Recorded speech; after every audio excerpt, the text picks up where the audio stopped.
Article 6 لگانے کی باتیں ہو رہی. ایک تو یہ کہ اگر آپ کے اوپر آرٹیکل 6 لگتا ہے تو آپ کا کیا رد عمل ہوگا. دوسرا جو ضمنی انتخابات ہو رہے ہیں اس میں بہت ساری رپورٹس آ رہی ہیں, اگر وہ ریگڈ ہوتے ہیں اور آپ لوگ ہار جاتے ہیں تو پھر اس کے اوپر آپ کا کیا ری ایکشن ہوگا. اس لیے کہ وہاں سے تو پھر یہ چیز ثابت ہو جائے گی کہ جو کریکشن کورس آپ دیکھنا چاہتے ہیں ہم اس طرف نہیں جا رہے, ہم کسی اور سمت میں جا رہے ہیں. اور چھوٹا سا کامنٹ آپ سے چاہوں گا کہ جو آزادی رائے کے حوالے سے اور پریس فریڈم کے حوالے سے آج آپ نے ایک سیمینار میں بھی خطاب کیا, اس حکومت نے جو صحافیوں کے ساتھ جو کر رہے ہیں وہ آپ نے بھی اس کے اوپر بات بھی کی ہے, لیکن جب آپ کی حکومت آئے کہ آپ میک شور کریں گے کہ وہ لوگ جو آپ کے اوپر تنقید کرتے ہیں ان کو کوئی بھی اٹھائے تو آپ وہی پرنسپل اسٹینڈ کریں گے جو اس وقت پی ٹی آئی.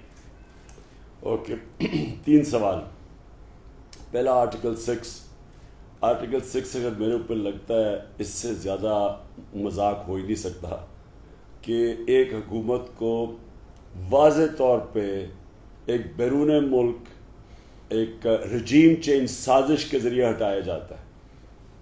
اور وہ جو سائفر ہے ہمارا ایمبیسڈر اسد مجید, وہ باقاعدہ وہ سائفر جو کانورسیشن ڈونلڈ وو اور اس کے بیچ میں ہوتا ہے وہ پریزنٹ ہو جاتا ہے کیبنٹ میں بھی, نیشنل سیکورٹی کونسل کے اندر بھی, پارلیمنٹ بھی, وہ بھیجا جاتا ہے چیف جسٹس آف پاکستان کو. تو جو بھی وہ سائفر پڑھے گا, اور ہماری نیشنل سیکورٹی کونسل نے اس کے اندر کہا کہ امریکہ کی سے مذمت کرو, ڈیمارش کرو کہ انہوں نے مداخلت کی ہے پاکستان کے انٹرنل افیئرز میں. تو اس سے بڑی یعنی وہ امریکن کہتے ہیں کہ عدم اعتماد میں عمران خان کو ہٹاؤ نہیں تو ہم تمہیں یہ کر دیں گے, اور پھر وہ عدم اعتماد اگلے دن آ جاتا ہے, پھر لوٹے ہو جاتے ہیں, جو کہ امریکن ایمبیسی بہت بڑا ہاتھ پلے کرتی ہے. یعنی اس سے بڑی رجیم چینج کی سازش کیا ہو سکتی ہے؟ تو یہ تو واضح ہے. اور اس کے اوپر اگر وہ جو مظلوم ہے یعنی میری اور گورنمنٹ کرائی گئی ہے, میرے اوپر یہ آرٹیکل 6 مذاق ہے. اس لیے یہ ذہن میں ڈال لیں کہ یہ اگر جتنی بھی آگے بات نکلے گی اس میں سے وہ چیزیں نکلیں گی جو میں چپ کر کے بیٹھا ہوں, میں آگے بات نہیں کرتا. لیکن یہ ایک مذاق ہے. اور آپ جان بولٹن جو امریکن سیکیورٹی ایڈوائزر ہے, اس نے ابھی 2 دن پہلے کہا کہ ہم رجیم چینج کرتے رہے دنیا میں, اور ہم کیسے سازش, یعنی وہ ٹرمپ کو کہہ رہا ہے کہ ٹرمپ کو سازش نہیں کرنی آتی, ہم سازش کر کے رجیم چینج کرتے رہے. روس کی جو فورن منسٹری کی اسپوکس پرسن ہے اس نے پوچھا اس سے کہ بتاؤ کون کون سی رجیم چینج کی ہیں تم نے اب تک, تو اشارہ تو ہماری طرف ہی تھا. دوسرا سوال آپ کا کہ دھاندلی ہوگی, دھاندلی پری پول ریگنگ بڑے پیمانے پہ ہو رہی ہے. الیکشن کمیشن ان کے ساتھ ملی ہوئی ہے, ساری انتظامیہ ان کے ساتھ ملی ہوئی ہے. سپریم کورٹ کا اسپیسیفک آرڈر تھا کہ جب حمزہ کو وہ اجازت دے رہے تھے غیر آئینی وزیر اعلیٰ بننے کے لیے, کیونکہ وہ وزیر اعلیٰ نہیں ہے آئین کے اور قانون کے مطابق, اس کو جب اجازت دے رہے تھے تو ہمارا خدشہ تھا کہ جو سارا زندگی شریف خاندان نے انتظامیہ کو استعمال کیا, الیکشن کبھی فری اینڈ فیئر انہوں نے نہیں کیے, ان کی پوری تاریخ ہے. تو ہم نے جب انہوں نے کہا, سپریم کورٹ نے کہا کہ کوئی مداخلت نہیں ہوگی. آج ذرا سارے پنجاب کے حلقے میں لوگوں سے جا کے پوچھے, اور وہ جو لاہور کا سی سی پی اور جو ڈی آئی جی لاہور ہے وہ تو اس طرح ہے یعنی کہ نون لیگ کے کوئی خاص کارکن ہیں جس طرح وہ لگے ہوئے ہیں لاہور میں ڈرانے دھمکانے میں. تو ابھی سے پری پول ریگنگ تو یہ ہے, ہمیں پورا یقین ہے کہ انہوں نے کل پولنگ ڈے پہ ریگنگ کرنی ہے. مسٹر ایکس جو لاہور میں بیسڈ ہے اور وائی جنہوں نے ملتان بھیجا ہوا ہے, وہ انہوں نے بھی پوری ان کو آرڈرز ملے ہوئے ہیں کہ انہوں نے ان کو جتانا ہے. اور ہمیں کوئی شک نہیں ہے کہ کل کے دن ہمیں ان کو ریگنگ کے باوجود ہرانا ہے. لیکن جو آپ کا پوائنٹ ہے کہ جب ایک الیکشن کے اندر دھاندلی سے جو بھی جیتتا ہے, 1977 میں ایک دم پبلک کا ریاکشن آیا, اس کا ملک کے اندر اور ڈی اسٹیبلائزیشن ہوئی. اگر اس طرح کے الیکشن کروا کے ایک کرپٹ پاکستان کا کرپٹ ترین مافیا کو اوپر لوگوں کے مسلط کرنا ہی ہے, تو یہ تو ملک کو ڈی اسٹیبلائزیشن کی طرف لے کے جا رہا ہے. اس کا مطلب یہ ہے کہ جو ہماری اکانومی ہے وہ ریکوری نہیں کر سکتی, کیونکہ اکنامک سٹیبلٹی کے لیے پولیٹیکل سٹیبلٹی چاہیے. تو جب یہ 2 نمبر الیکشن کروائے جائیں گے تو یہ تو سیدھا سیدھا فیڈ کرے گا اکنامک انسٹیبلٹی. اور کیا ہمارا ملک جو بلومبرگ کہتی ہے کہ 4تھے نمبر پہ ہے, جو ملک ڈیفالٹ کرنے جا رہا ہے, اپنی لائبلٹیز نہیں میٹ کرے گا, جو سری لنکا کا حال ہے, ہم 4تھے نمبر پہ ہیں اس وقت. تو اگر پولیٹیکل انسٹیبلٹی رہے گی تو یہ اکانومی تو اور نیچے چلی جائے گی. تو یہ تو بہت بڑا ظلم کریں گے پاکستان سے کہ اگر اس طرح کے الیکشن کروائیں. اور آپ کی آخری جو تیسری کہ فریڈم آف ایکسپریشن, دیکھیں فریڈم آف ایکسپریشن سے ڈرتا کون ہے؟ میں اگر ملٹری ڈکٹیٹر ہوں, میں غیر آئینی قانونی چیز کر رہا ہوں, میں چاہوں گا کہ میڈیا میرے کنٹرول میں ہو. ہر ملٹری ڈکٹیٹر نے کوشش کی ہے میڈیا کنٹرول کرنے کی, اور پہلے 2 ڈکٹیٹرز میں بالکل کنٹرول تھا, ایوب خان اور ضیاء الحق کے زمانے میں. جنرل مشرف نے چھوٹ دی تھی میڈیا کو, کیونکہ شروع میں جنرل مشرف پاپولر تھے, کیونکہ لوگ تنگ آئے ہوئے تھے ان 2 پارٹیز کی کرپشن, جو 2 دفعہ ان کی حکومتیں کرپشن پہ گئی تھی. دونوں زرداری اور نواز دونوں چوری پہ لگے ہوئے تھے, تو لوگ چینج چاہ رہے تھے. مشرف تو شروع میں لوگوں نے اس کو ویلکم کیا.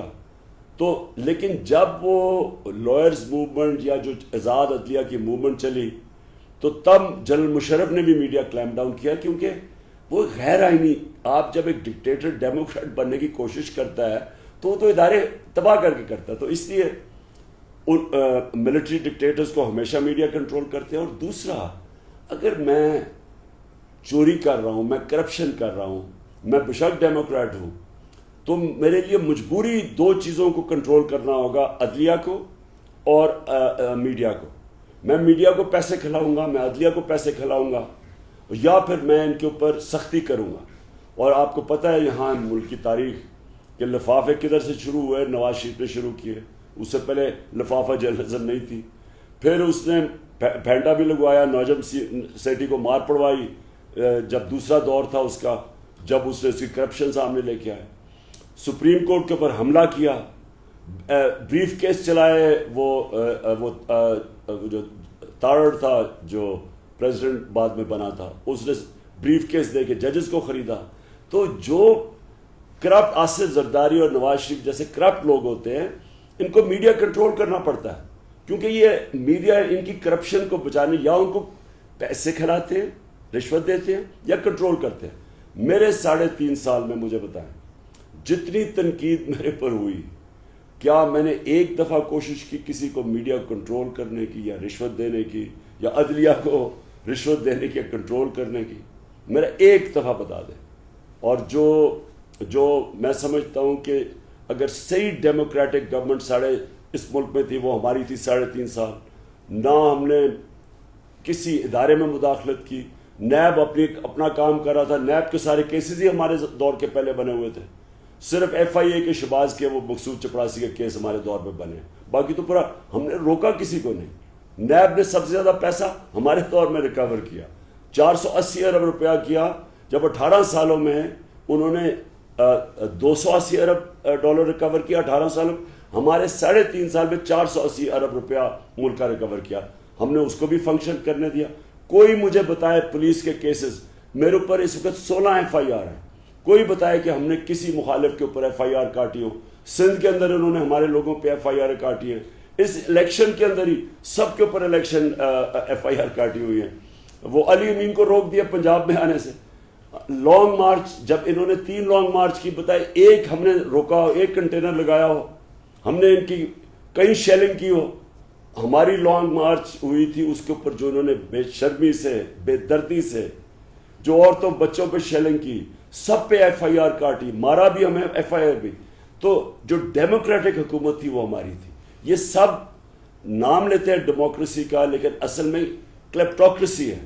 اور یہی انہوں نے آتے ساتھ ہی ثابت کیا کہ 1100 ارب روپے کے اپنے کرپشن کے کیسز معاف کروانے کی کوشش کر رہے ہیں. نیکسٹ کوشچن بختاور, آپ نیکسٹ کوشچن کر لیں. جی السلام علیکم خان صاحب. خان صاحب میرا سوال آپ سے ہے کہ اس وقت عوام کو سمجھ آ گئی ہے کہ PDM حکومت یا شہباز حکومت جو ہے وہ فیل ہو چکی ہے, لیکن پچھلے کچھ 1 مہینے کے اندر 80 روپے سے زیادہ جو ہے وہ پیٹرول مہنگا ہوا, لیکن اس کا بھی الزام جو ہے وہ آپ کی حکومت کے آپ کے اوپر لگایا جا رہا ہے کہ آپ نے غریب عوام کو زیادہ سبسڈی دے دی تھی, جس کی وجہ سے سارے پرابلمز ہوئے ہیں. لیکن اس کو آپ کیسے ڈیپینڈ کریں گے. لیکن اس سے زیادہ امپورٹنٹ بات یا سوال یہ ہے کہ پچھلے الیکشنز کے اندر آپ کا سٹانس تھا کہ ہم کرپشن فری پورے پاکستان کو کر دیں گے, ہمارے سارے ادارے جو ہیں وہ انڈیپینڈنٹ ہو جائیں گے اور ساتھ ساتھ انصاف کی فراہمی جو ہے وہ سب کو ملے گی. لیکن آپ کی اپنی پارٹی کو جو ہے انصاف نہیں ملا, آپ کو خود کو انصاف نہیں ملا, اور پی ٹی آئی کے اپنے منسٹرز کافی سارے ایسے تھے جو کہ کرپشن کی ہی رن میں آ گئے اور اب اوبیسلی وہ سب کے سامنے بھی آ چکے ہیں. تو اگلے الیکشنز میں آپ کا سٹانس کیا ہوگا؟ آپ عوام کو کیسے یقین دلائیں گے کہ اب کی میتھڈالوجی ہے, اب کی اپروچ جو ہے اس کے اوپر ایک دفعہ پھر سے پی ٹی آئی پہ بھروسہ کیا جائے اور ہم ایک دفعہ پھر دیکھ سکیں کہ پی ٹی آئی جو ایک اچھے طریقے سے پاکستان کو لے کے آگے چل رہا ہے؟ دیکھیں, پہلی چیز آپ نے کہا کہ یہ ساری جو 3 مہینے کے اندر مہنگائی آسمانوں میں چلی گئی ہے, اکانومی ٹینک کر گئی ہے. میں نے آپ کو بتایا کہ یہ پہلے بلومبرگ نے موڈیز ہوتی ہے انٹرنیشنل اکانومیز کی کریڈٹ ریٹنگ کرتی ہے کہ کریڈٹ وردینس کتنی ہے. ہمارے زمانے میں وہ سٹیبل پہ تھی. ہماری جو گورنمنٹ تھی صرف 3 مہینے پہلے آپ دیکھ سکتے ہیں موڈیز کی کریڈٹ ریٹنگ پاکستان کی سٹیبل تھی. آج پاکستان, پہلے تو انہوں نے نیگیٹو کر دی ہے ان کی کریڈٹ ریٹنگ, وابڈا کی کریڈٹ ریٹنگ نیگیٹو کر دی ہے, جس کا مطلب جو ہم ڈیمز بنا رہے تھے وہ خطرے میں چلے گئے کیونکہ ان کو پیسہ نہیں ملے گا باہر سے, اور پیسہ ملے گا تو بہت مہنگا قرضہ ملے گا. آج بلومبرگ یہ کہتا ہے کہ پاکستان 4تھے نمبر پہ ہے دنیا میں جو ڈیفالٹ کرنے جا رہا ہے. تو 3 مہینے میں ہوا کیا؟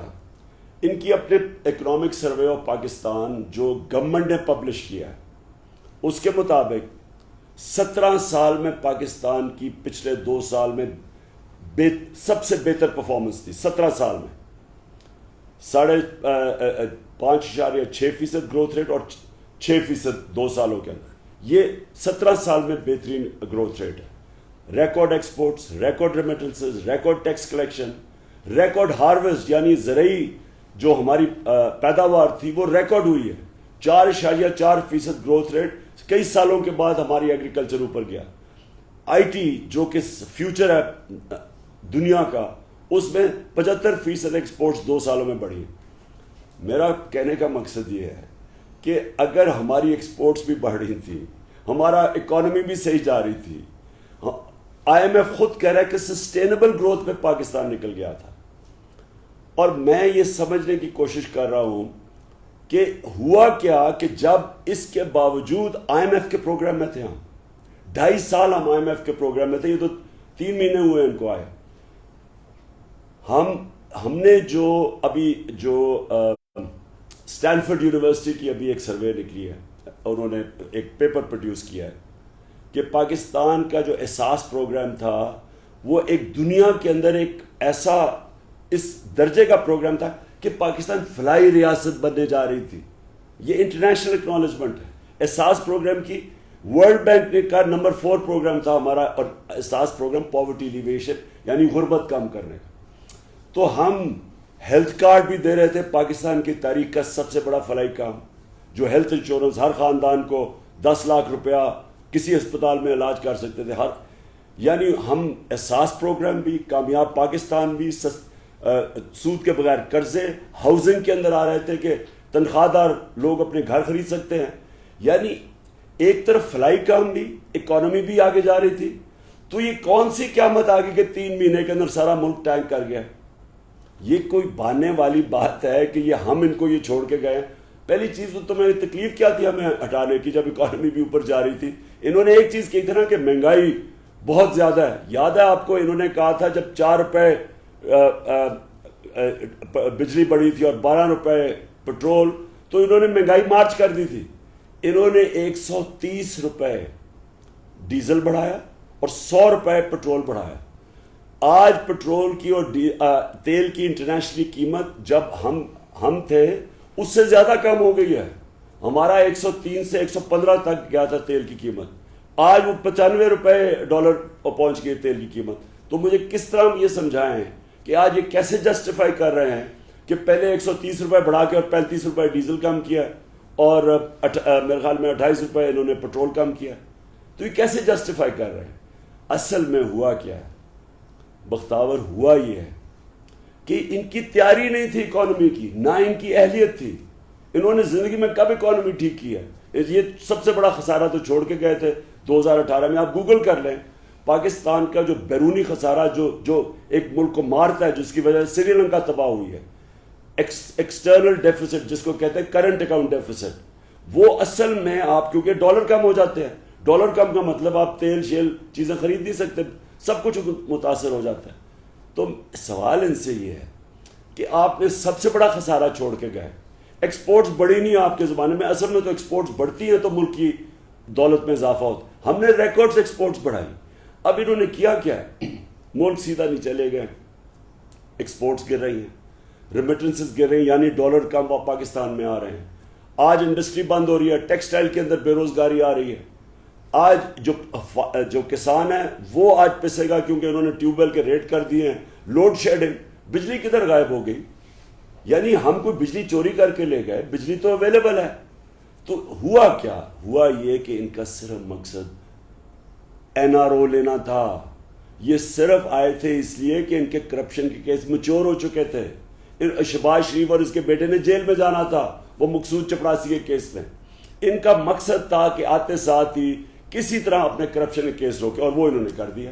ساروں نے مل کے 1100 ارب روپے کے اپنی کرپشن کے کیس ختم کر دیے, اور بس یہ ان کا مقصد تھا آنے کا. سوری, دوسرا کوشچن کیا تھا آپ کا بختاور؟ سر دوسرا سوال یہ تھا کہ پچھلے الیکشنز کے اندر جو ہے آپ کا سٹانس تھا کہ انصاف کی فلامی سب کو ہوگی اور ساتھ میں کرپشن کا خاتمہ ہوگا, لیکن کرپشن جو ہے وہ کافی PTI لیڈرز کے اوپر بھی پروف ہو گئی اور انصاف تو خیر آپ لوگوں کو بھی نہیں ملا. تو اگلے الیکشنز کے لیے آپ کا سٹانس کیا ہوگا, کس اسٹریٹجی کے تحت آپ لے کے چلیں گے؟ جی میں سمجھ گیا. دیکھیں, سب سے پہلے تو جب بھی کوئی اسکینڈل آتی تھی میرے منسٹر کے اوپر, فوری طور پہ میں واٹس ایپ اس کو کرتا تھا, کیا تھا اس کا جواب دو. دیکھیں, اگر میں پیسے نہیں نہ بنا رہا تو یہ نہیں ہو سکتا کہ میں کسی اور کو پیسے بنانے دوں. جتنے بھی ایلیگیشنز لگتے تھے ساروں کو میں اپنی طرف سے انویسٹیگیٹ کرتا تھا. کئی دفعہ بڑا مشکل ہوتا ہے ان چیزوں کو ثابت کرنا, لیکن ہم اپنی پوری کوشش کرتے تھے. جو احتساب ہونا چاہیے تھا وہ نہیں ہوا. اس کی کیا وجہ ہے؟ نیب آزاد ادارہ ہے, ہمارے نیچے نیب نہیں تھا, میں نیب کو کنٹرول نہیں کر رہا تھا, کیسز اور پروسیکیوٹ کرنا تھا نیب نے. اب اگر وہ نہیں کر سکے, میں نے تو آپ یقین کریں پوری کوشش کی, انہیں کہا جو مدد چاہیے ہم کرنے کے لیے تیار ہیں, لیکن پاور کہیں اور ہے. جو پاور جس کے پاس تھی نیب کے, وہ نہیں چاہتے تھے اس ملک میں احتساب ہو. وہ ان کے لیے کرپشن اتنی بری چیز نہیں تھی, اور یہ سب سے بڑی بدقسمتی تھی. تو میرا آنسر یہ ہے کہ اگر ہم وہ احتساب نہیں کر سکے جو میں چاہتا تھا, میرا آنسر یہ ہے کہ آگے سے اگر مجھے کبھی ایسی حکومت ملی جس طرح مجھے ایسی ملی, میں حکومت نہیں لوں گا. کیونکہ آپ ایک کولیشن کمزور گورنمنٹ میں بڑے فیصلے نہیں کر سکتے, آپ کے ہاتھ میں کچھ نہیں ہوتا, اور جن کے پاس ہاتھ میں ہوتا ہے اگر وہ نہیں چاہتے احتساب تو آپ کچھ نہیں کر سکتے. اور اگر انشاءاللہ اگر کبھی بھی آگے حکومت ملی, اللہ نے دی, تو میں صرف تب لوں گا جب میرے پاس طاقت ہو, تاکہ ہم اس ملک میں چینجز لا سکیں. بہت چیزیں میں اور کر سکتا تھا, لیکن ہمارے ہاتھ بندھے ہوئے تھے, کولیشن پارٹنرز تھے, بلیک میل ہوتے تھے, بل اپنے بجٹ پاس کروانا ہے تو منتیں کرنی پڑتی تھی, ہمیں اپنی ایجنسیز کو کہنا پڑتا تھا کہ ان کو لے کے آؤ اسمبلی میں ووٹ کرانے کے لیے. عذاب سے گزرے ہم, کیوں؟ اور ایسے حکومت میں اصلاحات آپ نہیں کر سکتے. پارلیمنٹری ڈیموکریسی میں جب تک آپ کے پاس بڑی میجورٹی نہ ہو, آپ بڑے فیصلے نہیں کر سکتے. بفور دا نیکسٹ کوشچن میری ایک ریکویسٹ ہے کہ کائنڈلی کوشچن ایک ہی پوچھیں کیونکہ آل بگ پارٹیسپینٹس ہیں. Zeeshan from Urdu point, please آپ اپنا کوشچن پوچھیں. السلام علیکم خان صاحب. خان صاحب میرا کوشچن یہ ہے کہ جیسے آرٹیکل 6 کی بات ہو رہی ہے کہ آپ کے اوپر آرٹیکل 6 لگانے کا کہا جاتا ہے, اور آپ بھی کل کہا تھا کہ میرے اوپر اگر آرٹیکل 6 لگتا ہے تو میں پھر ادا نہیں چاہوں گا. ابھی آپ نے خان صاحب کے کوشچن کے اوپر بھی یہ بولا تھا کہ وہ لگائیں گے تو پھر اس کے اوپر دیکھیں گے. بات یہ ہے خان صاحب کہ یہ ملک ہمارا بھی ہے, اگر ہم اس ملک میں نہیں ہیں تو پھر یہ ملک میں رہے گا. تو کیا آپ کو نہیں لگتا, آپ نے جیسے کہا کہ جی میں عدالت میں جا کر بتاؤں گا, میرے پر آرٹیکل 6 لگے گا, میں تب بتاؤں گا, خدا نخواستہ مجھے کچھ ہوتا ہے تب بتاؤں گا کہ کون کون اس میں انوالو تھا, کس کس نے اس ملک کے ساتھ کیا, کیا کیا کیا ہے. آپ کو نہیں لگتا کہ یہ آپ کی ایک قومی ذمہ داری بھی ہے, آپ ہم لوگوں کو بتائیں اس سے پہلے کچھ ہوتا ہے, اس سے پہلے کہ آرٹیکل 6 لگتا ہے کہ نہیں لگتا, ہمارا یہ حق ہے جاننے کا کہ اس ملک میں ہمارے ساتھ اور اس ملک کے ساتھ کس کس نے کیا کیا ہے. آپ اس ملک کے ایک بہادر ترین لیڈر ہیں اس وقت, اور اس ملک میں اب تک جتنی شہرت میں اور جتنی جو ہے وہ آپ پر جا چکے ہیں, اتنا اور کوئی لیڈر میں نہیں دیکھتا. جب آپ ایکس وائی زی بولتے ہیں, جب آپ بولتے ہیں, جب آپ تم بولتے ہیں, جب آپ تم بولتے ہیں, تو بہت سی کنفیوژن کریٹ ہوتی ہے. صرف یہ سوال ہے کہ جب یہ ملک ہمارا ہے, ہم اس ملک میں رہنے والے ہیں, تو ہمارا حق نہیں ہے کیا آپ آرٹیکل 6 لگنے سے پہلے یا پرانا خاصہ غلط ہونے سے پہلے اس عوام کو کیوں نہیں بتاتے کہ ہمارے ساتھ کیا کیا کیا گیا اور کس کس نے کیا کیا کیا. جی دیکھیں جب آپ کسی کو کہتے ہیں نا کہ میرے خیال میں کہ یہ ذمہ دار تھے یا انہوں نے غداری کی, تو وہ آگے سے کیا جواب دیں گے, ہم نے تو نہیں کی, انہوں نے, وہ آگے سے کہیں گے ان کا قصور ہے. پوائنٹ یہ ہے کہ یہ جو چیزیں ہیں, مجھے تو پتہ کیا ہوا, میرے سے اگر کوئی پوچھے گا, اگر اور جو ہونا چاہیے اس کے اوپر انکوائری ہونی چاہیے, ایک کمیشن بیٹھنی چاہیے, کمیشن میں پھر جا کے میں اپنا پوائنٹ آف ویو دوں, پھر وہ کمیشن کا کام ہے دوسرا پوائنٹ آف ویو لیں, پھر کمیشن کا کام ہے تحقیقات انڈیپینڈنٹلی کریں, اور پھر وہ پہنچیں جو سچ ہے. اگر میں اس وقت بیٹھ کے ہو گیا تو یہ ایلیگیشنز ہوں گی, کیونکہ ثابت اگلا میں تو کہوں گا نا کہ اس فلانے نے یہ کیا, وہ کہے گا میں نے نہیں کیا. صرف ایک چیز ہے جس کو کوئی ڈینائی نہیں کر سکتا, وہ ہے سائفر. وہ جو لیٹر ہے اس کو کوئی ڈینائی نہیں کر سکتا, کیونکہ نیشنل سیکیورٹی کاؤنسل کے اندر ایمبیسڈر اسد مجید نے ویریفائی کیا کہ ڈونلڈ لو نے آ کے دھمکی دی کہ عمران خان کو ہٹاؤ.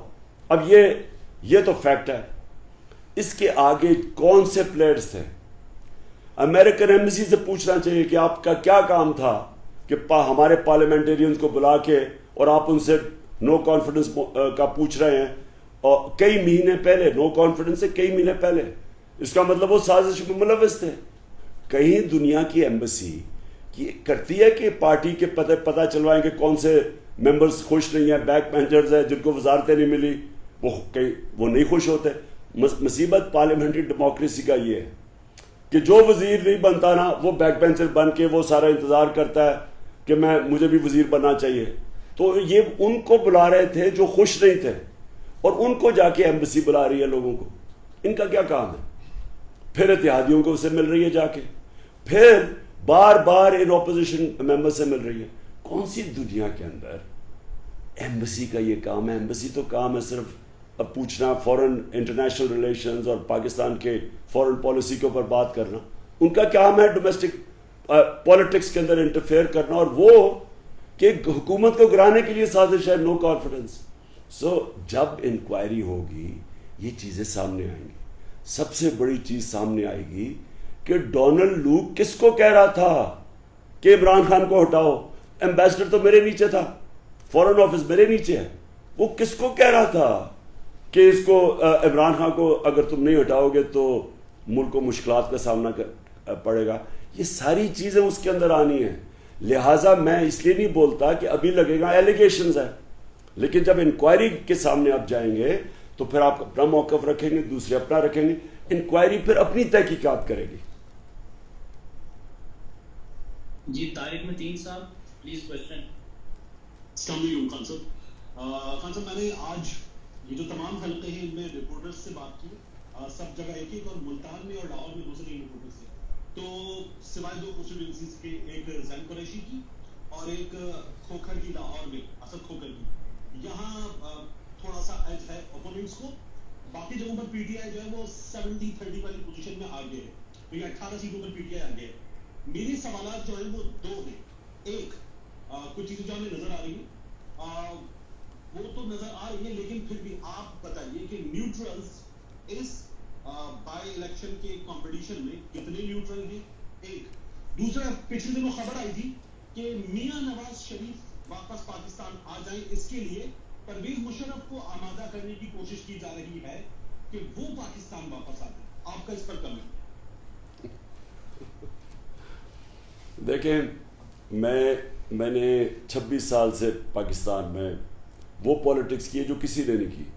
یہاں تو یہ ہے نا کہ جنرل جیلانی نے اٹھا کے کسی کو پولیٹکس میں لے آیا، تو ڈیڈی جس کو کہتے تھے وہ آ کے ایوب خان کی کیبنٹ میں ان کو بٹھا دیا، اور پھر بچے، ان کے بچے تیار ہو گئے سارے. یعنی انہوں نے تو کسی نے سٹرگل نہیں کی. اب بلاول بیچارے نے کیا سٹرگل کی ہے؟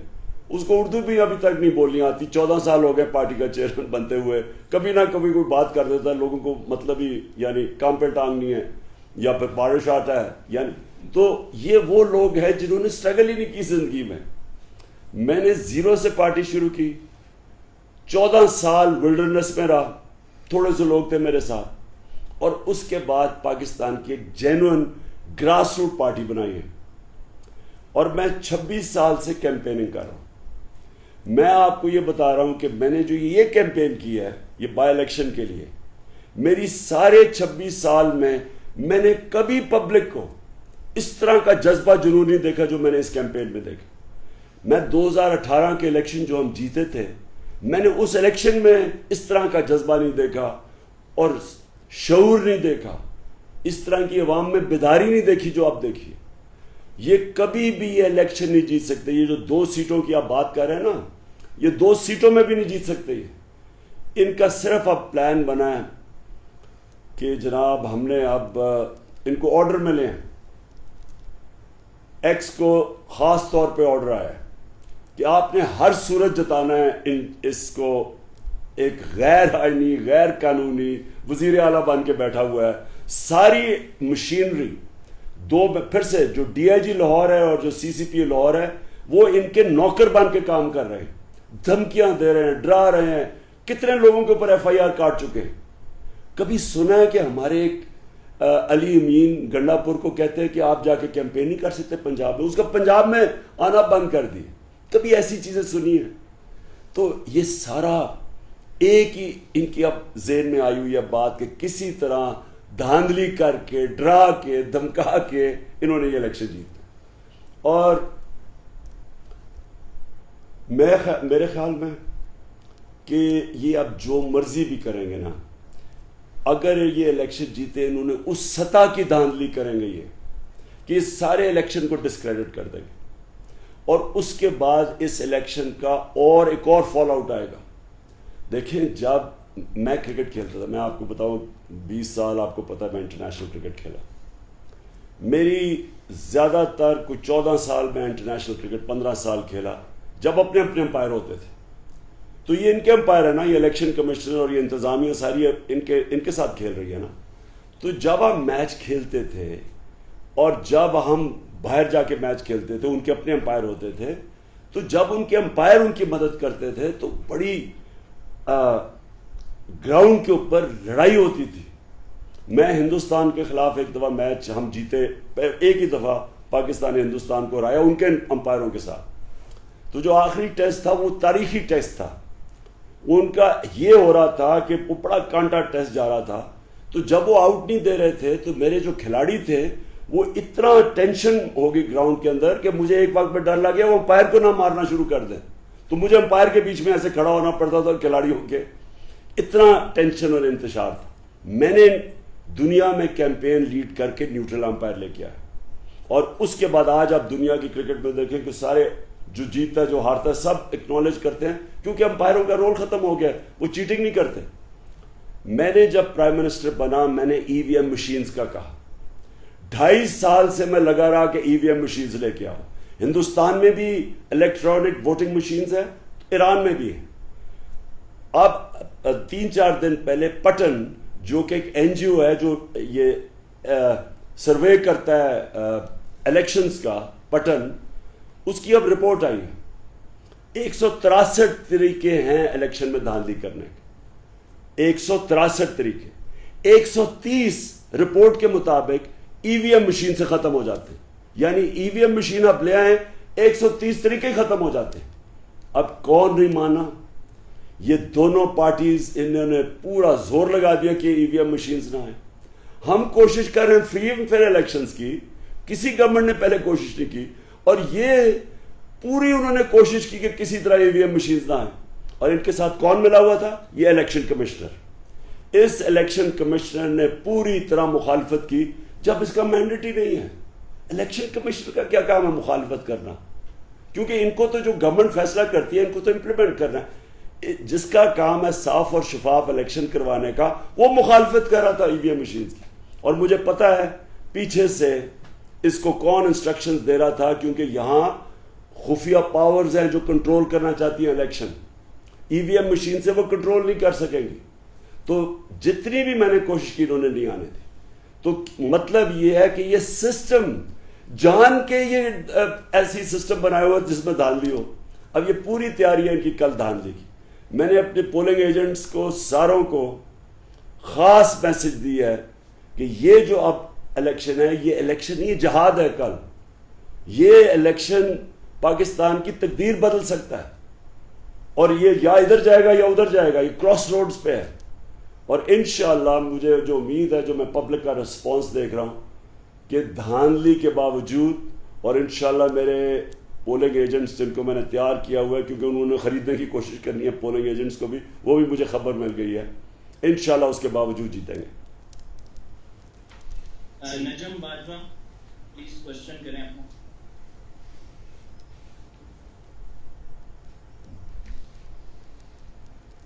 نجم آپ میوٹ.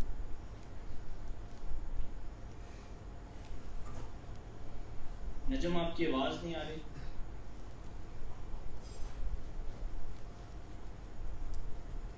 نجم سے نئی زندگی ہے زوم والی، یوز ٹو ہو جائیں یہ میوٹ اور ان میوٹ کرنے کا. نجم پھر ہم آپ پہ واپس آتے ہیں. صدیق آپ کوشچن کر لیں. صدیق جان. جی بہت شکریہ خان صاحب. میرا سوال یہ ہے کہ اس وقت جو ایک تاثر بن گیا ہے یا بنا دیا گیا ہے وہ یہ ہے کہ آپ کی اصل لڑائی جو ہے وہ اسٹیبلشمنٹ کے ساتھ ہے. اور ہم یہ بات جانتے ہیں کہ اسٹیبلشمنٹ اس ملک کی بہت بڑی حقیقت ہے. بدقسمتی سے ہمارے ہاں سیاسی جماعتیں، جو سیاسی جماعت باہر ہوتی ہے پارلیمنٹ سے، حکومت سے، وہ کوشش کرتی ہے کہ کسی طرح سے اس کے اسٹیبلشمنٹ کے ساتھ معاملات بہتر ہوں اور اسٹیبلشمنٹ ان کو اقتدار ملے ہیں.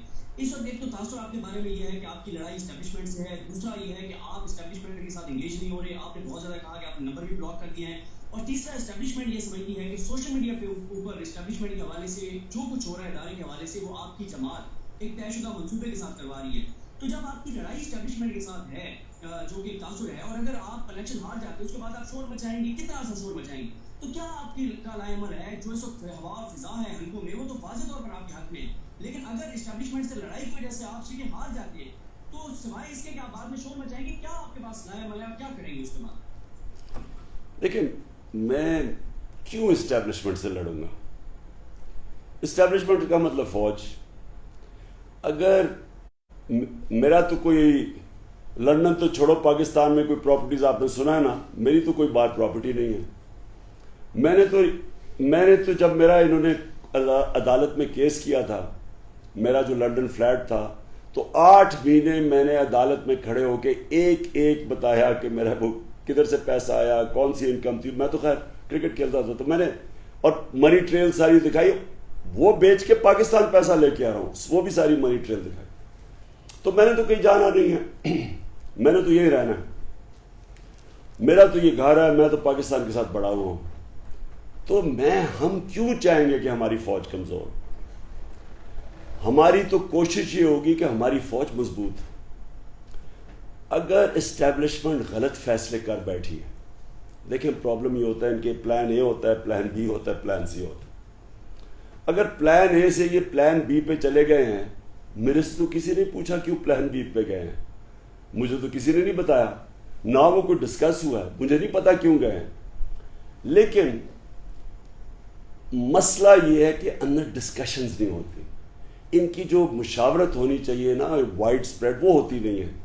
کیسے یہ ایک دم پلان سے دوسرے پہ پہنچ جاتے ہیں. اور اگر وہ نہیں چلتا پلان، تو کیا کوئی سیلف کریکٹیو میجرز ہیں؟ میں نے تو نہ کبھی کوئی ان سے لڑائی کسی سے کی ہے، نہ میں کبھی لڑائی کرنا چاہتا ہوں اسٹیبلشمنٹ سے. میں تو جب سے پالیٹکس میں آیا ہوں میری تو ایک کوشش ہے کہ ہمارا ملک وہ بنے جس کے لیے بنا تھا، اسلامی فلاحی ریاست. 26 سال سے اس کے لیے کوشش کر رہا ہوں. اب اگر کسی کا یہ خیال ہے کہ اسٹیبلشمنٹ میرے سے ناراض ہے، مجھے نہیں پتا کیوں ہے، مجھے تو کوئی آئیڈیا نہیں ہے. اگر کوئی میرے سے بات کرنا چاہتا ہے میں سارا وقت دروازے کھولے.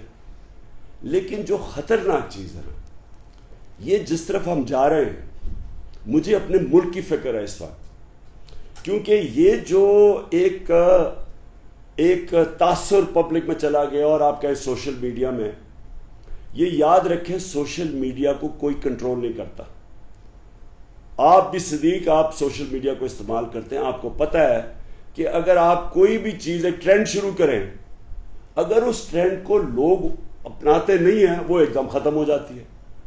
جب تک سوشل میڈیا تو وہ چیز اٹھاتا ہے جو پبلک کی آواز ہے. یہ ایک قسم کی ایک نئی ڈیموکریسی آ چکی ہے.